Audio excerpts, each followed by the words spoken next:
Welcome to Sheeja's Taste Land. ഇന്ന് ഞാനിവിടെ തയ്യാറാക്കാൻ പോകുന്നത് പൈനാപ്പിൾ ജാമാണ്. വെറും 3 ഇൻഗ്രീഡിയൻസ് കൊണ്ട് പൈനാപ്പിൾ ജാം എങ്ങനെ വീട്ടിൽ തയ്യാറാക്കി എടുക്കാമെന്ന് നോക്കാം.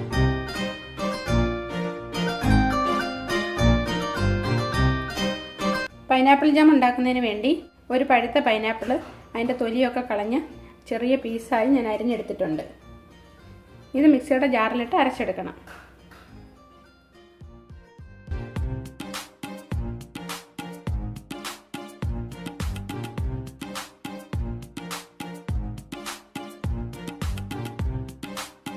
വെള്ളം ഒട്ടും ചേർക്കാതെ നല്ല സ്മൂത്തായിട്ട് അരച്ചെടുക്കണം.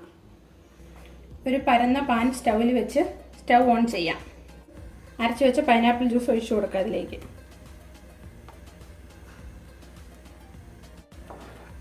സ്റ്റാർട്ടിങ്ങിൽ ഹൈ ഫ്ലെയിമിൽ 2-3 മിനിറ്റ് നന്നായിട്ട് ഇളക്കി കൊടുക്കണം. ഇളക്കി അതിൻ്റെ വെള്ളമൊക്കെ ഒന്ന് വറ്റി വരുന്ന സമയത്ത് നമുക്ക് പഞ്ചസാര ചേർത്ത് കൊടുക്കണം.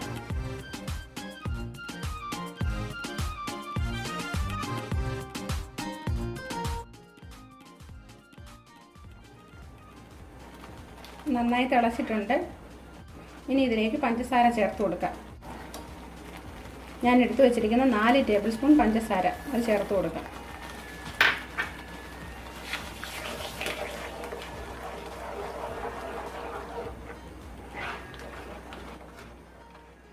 ഹൈ ഫ്ലെയിമിൽ വെച്ച് തന്നെ വേണം ഇത് ഇളക്കിയെടുക്കാൻ.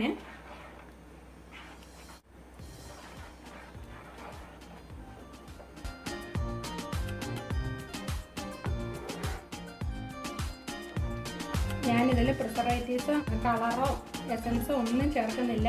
ഹോം മെയ്ഡായിട്ട് തന്നെ ഉണ്ടാക്കിയെടുക്കുന്നത്. അതുകൊണ്ട് ഇത് ഒരുപാട് ദിവസം നമുക്ക് സൂക്ഷിച്ച് വയ്ക്കാനൊന്നും പറ്റത്തില്ല.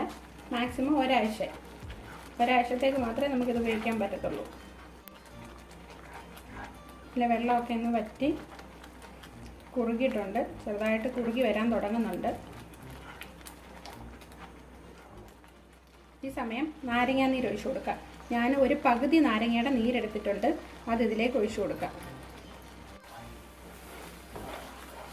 ഇത് നാരങ്ങാനീര് ചേർക്കുന്നത് ജാമ തണുത്ത ശേഷം ഇത് കട്ടിയാകാതിരിക്കാൻ വേണ്ടിയാണ് നാരങ്ങാനീര് ചേർക്കുന്നത്. ഇല്ലെങ്കിൽ ഇതിൽ ചേർത്തിരിക്കുന്ന പഞ്ചസാര ക്രിസ്റ്റൽ പോലെ ആയിട്ട് ജാമ തണുക്കുമ്പോൾ അത് കട്ടിയാകാനൊക്കെ സാധ്യതയുണ്ട്.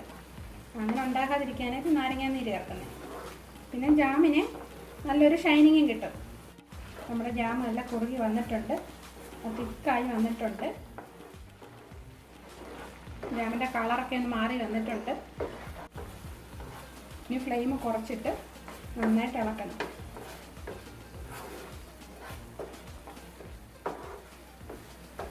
പാനിൽ നിന്ന് വിട്ട് വരുന്ന പാകമായിട്ടുണ്ട്. ഒരുപാട് കട്ടിയായി പോകരുത്. ബ്രെഡിലൊക്കെ പുരട്ടിയെടുക്കുന്ന ആ പാകത്തിൽ ആക്കിയെടുക്കണം.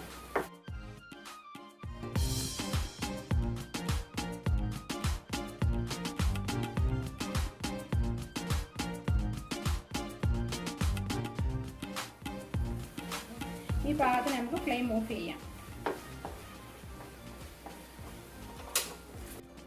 ആ ചൂടിൽ ഇളക്കി കൊടുക്കണം കുറച്ച് സമയം കൂടെ. ഹോം മെയ്ഡ് പൈനാപ്പിൾ ജാം ഇവിടെ റെഡി ആയിട്ടുണ്ട്. പ്രിസർവേറ്റീവ്സോ കളറോ ഒന്നും ഇത് ചേർത്തിട്ടില്ല. നല്ല ഹെൽത്തി ആയിട്ടുള്ള ജാമാണ്.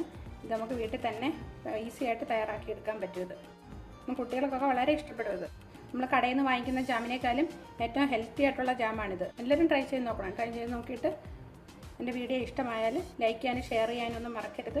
അതുപോലെ എൻ്റെ ചാനൽ ആദ്യമായാണ് കാണുന്നതെങ്കിൽ സബ്സ്ക്രൈബ് ചെയ്യാനും മറക്കരുത്. Thank you for watching.